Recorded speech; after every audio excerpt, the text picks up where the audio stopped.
Welcome to my channel Starlight Sci-Fi Stories. Thanks for watching. Please like and subscribe. The station called Havenfall Array did not have nights. It had lighting cycles. Every 26 standard hours, the outer panels dimmed, the internal lights softened, and the long glass curve of the observation ring shifted to a calm, artificial dusk. The psychologists claimed it helped humans sleep better. Elias Rowan had stopped noticing it years ago. He sat alone in his office, surrounded by quiet machines that hummed like they were pretending to be alive. Elias was the senior administrative officer of Havenfall Array, a deep space relay station placed at the edge of 3 trade routes and exactly nowhere important. No wars were fought here. No heroes passed through. The station existed to listen, record, and forward messages between species that rarely bothered to meet face to face. Most days, Elias spoke more to terminals than to people. That was why the sound startled him. It was soft, too soft to be an alarm, too deliberate to be a malfunction. Something slid across the floor outside his door. Elias froze, fingers hovering over a data pad. The station's internal sensors showed nothing unusual.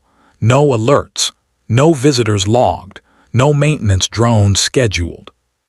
He stood slowly and opened the door. A thin object rested on the floor. A sheet. Not holographic, not glowing, real. Elias stared at it for several seconds, waiting for logic to catch up.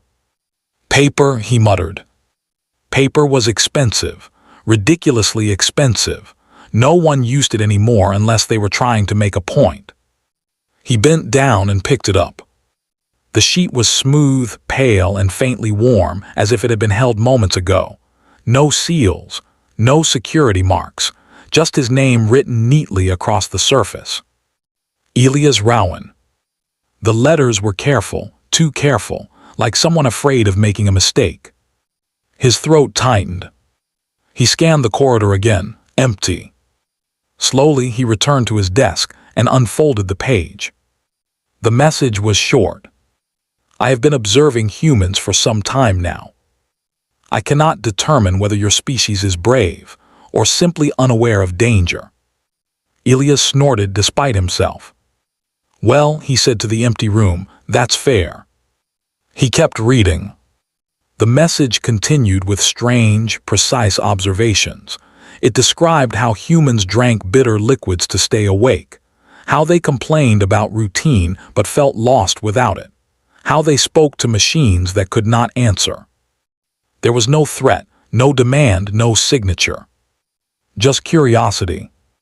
At the bottom of the page, one line stood alone. You speak to silence as if it might respond. Why? Elias leaned back in his chair, rubbing his face. This was either a prank, a psychological test, or the most impressive security failure he had ever seen. He scanned the paper for toxins, markers, anything dangerous. Nothing. The sheet was harmless. That figures, he muttered. He placed it on his desk, intending to report it in the morning. He didn't. Instead, he read it again before sleeping. And once more when he woke up. The second message arrived exactly 1 cycle later. Same time, same quiet slide under the door. Elias didn't jump this time. He opened it immediately. I observed a human today threaten a door. The door did not respond. The human seemed satisfied anyway. Elias laughed out loud. That was maintenance, he said, then paused. He frowned. Maintenance had argued with a door yesterday. On his level. He read on. Humans appear to express emotion, even when no audience is present. Is this performance or habit? Elias stared at the page. Something about the question felt too sharp. Too close. He grabbed a stylus and hesitated. Replying was a terrible idea. He replied anyway. We talk out loud because silence makes us nervous. If we stop filling it, we might hear our own thoughts. He folded the note and slid it under the door before he could change his mind. The reply was gone by morning. The messages continued. They never arrived early, never late. Always polite, always curious. The writer asked why humans laughed when afraid, why they kept broken objects instead of replacing them, why they insisted on numbing storms, ships, and machines. Elias answered without thinking. Somewhere between schedules and reports, the messages became conversations. The writer never revealed who they were. But they learned quickly. They noticed when Elias was tired, when he stayed late, when his replies grew shorter. One message made him stop breathing for a moment. You lead as if you believe no one is listening. Is that required? Elias stared at the words until they blurred. No, he whispered, it's just easier. He didn't know why he said it out loud. He didn't know how the writer seemed to hear him anyway. By the fifth message, Elias realized something unsettling. Whoever was writing moved through the station in places no one noticed. Maintenance corridors, observation ledges, quiet spaces where sound lingered. The writer described Havenfall Array like someone seeing it for the first time. Not with ownership, with wonder. Humans build walls against emptiness, then decorate them so they forget why they built them.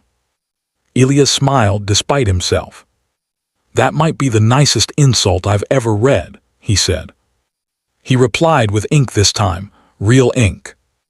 If the writer was spending credits on paper, he could at least show respect. We don't forget. We just get tired of being afraid. The response came the next cycle. That explains much. The tone changed after that. The humor remained, but something careful entered the words. A hesitation. One message arrived late, the handwriting uneven. I am not supposed to interact with you. Observation is permitted. Response is not. Elias' chest tightened. He should have reported this immediately. Protocol screamed at him to stop. He waited. Your species is considered emotionally disruptive. He laughed weakly. Yeah, he said, that checks out. He wrote back slowly. We don't mean to disrupt. We just answer when spoken to. The reply took longer than usual. When it arrived, it was shorter. That is the problem. Cycles passed. The writer confessed fear. Not of humans. Of their own kind. We are listeners. We are trained to absorb without response. Your species does not allow that. Elias leaned back, staring at the ceiling. That sounds exhausting, he said. It is. Humans ask questions back. That changes things. He smiled. That's kind of our thing. The warning came without softness. If this correspondence is discovered, I will be recalled. Elias' fingers tightened around the page. Recalled, he echoed. He didn't like the way it sounded. Or erased. The word sat alone. Heavy. Elias stood abruptly and paced the room. Okay, he said. Okay, we're not doing that. He wrote quickly. Then stopped writing. I'll forget this happened. The response arrived faster than ever before. I do not wish to forget. Elias closed his eyes. Humans were very bad at walking away. The final message of that cycle was different.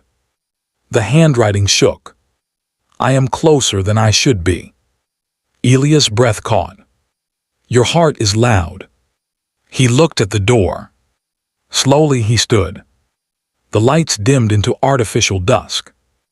Outside, Havenfall Array continued its calm orbit, unaware that one human administrator had just realized something impossible. He opened the door. The corridor was empty, but the air felt watched. Elias whispered into the quiet, then stopped listening through walls. Silence answered, For a moment, then a soft voice spoke from just beyond the corner. I do not know how. Elias did not move. The corridor lights glowed softly, reflecting off clean metal walls, unchanged by the quiet truth that now stood just out of sight. He kept his hands visible, palms open, like he was speaking to a frightened animal instead of an unseen alien listener. Take your time, he said gently. Humans are bad at first meetings. There was a pause. Then she stepped into view. She was tall, slender, and almost human, but not quite. Her skin held a faint pearlescent tone, as if light rested on it instead of bouncing away. And her ears, long, elegant, and expressive, tilted forward slightly, catching every sound Elias made. I am called Salen, she said. Her voice was soft, careful, as if each word needed permission. I belong to the listener caste. Elias swallowed. Nice to meet you, he said. I'm Elias, I answer doors. Her mouth curved slightly, a practiced expression, not a smile yet. They stood there, two species separated by a hallway, and 1,000 rules neither had written.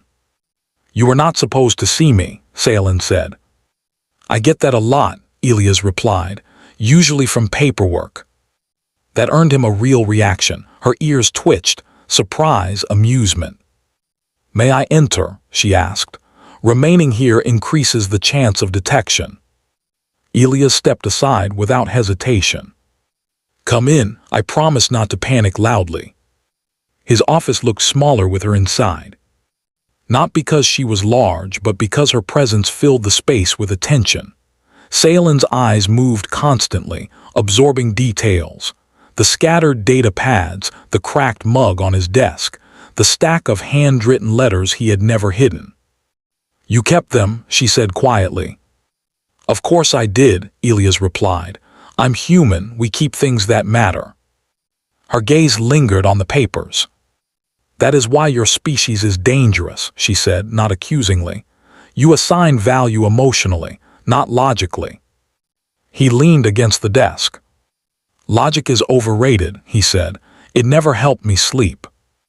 Salen folded her hands, as if bracing herself.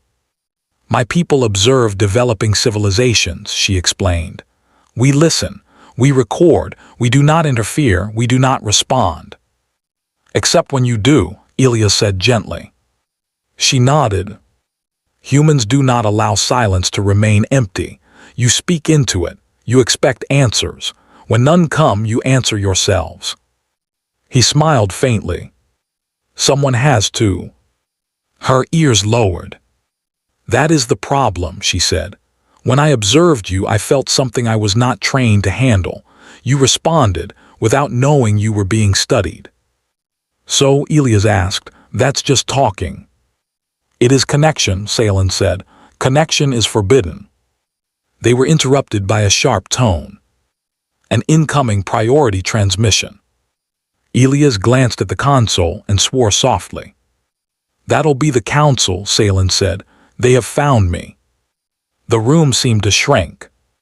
What happens now? Elias asked. She hesitated. I will be recalled, my memories reviewed, my conclusions erased. Elias straightened.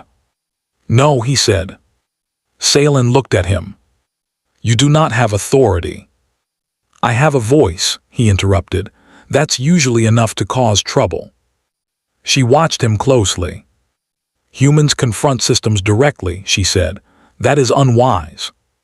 Yeah, Elias said, but it's our favorite hobby. He accepted the transmission. The air shimmered as 3 towering holographic figures appeared. Their forms were tall, elegant, and coldly symmetrical. Administrator Elias Rowan, one said, you are in possession of unauthorized contact. Elias crossed his arms. You mean conversation? Silence. Listener Salen has violated protocol, another continued. Human emotional unpredictability has compromised her neutrality. Elias glanced at Salen. She stood perfectly still, ears folded low. You studied us, Elias said to the council. You found us disruptive, that's fair, but did you ever ask why? Emotion interferes with analysis, the first replied. Only if you don't know how to listen, Elias shot back. The chamber flickered. Human, the third voice said, your species escalates without understanding consequences. Elias smiled. That's because we learn consequences by surviving them. Salen looked at him sharply. Elias. He raised a hand. You said humans are dangerous because we answer back, he said. What you didn't expect is that sometimes that answer is an invitation. The council paused. Explain, one demanded. Elias took a breath. Humans don't conquer by force anymore, he said. We connect, we talk, we argue, we share. You tried to observe us like a quiet universe. He gestured to Salen. She couldn't stay silent because we don't let silence win. The holograms shifted uneasily. Listener Salen's data is compromised. Good, Elias said. That means it's real. The station's systems flickered. Other species had begun listening. Watching. Waiting. Salen stepped forward. My findings are not flawed, she said, voice steady. They are incomplete without response. Humans are not dangerous because they feel. They are dangerous because they invite others to feel with them. The council hesitated. That hesitation spread. Slowly. Continued interaction is risky, one said. Yes, Salen agreed, but stagnation is extinction. The silence stretched. Then, unexpectedly, the council withdrew. The transmission ended. Elias exhaled sharply. Well, he said, that went better than expected. Salen laughed softly. A real laugh. I am no longer neutral, she said. Welcome to the club, Elias replied. We have mugs. The official ruling arrived one cycle later. Havenfall Array was designated a human listener exchange zone. Salen was not recalled. She was reassigned. By choice. The galaxy adjusted. Other species noticed something strange. Human stations became louder, more emotional, and safer, because humans talked to problems until they listened back.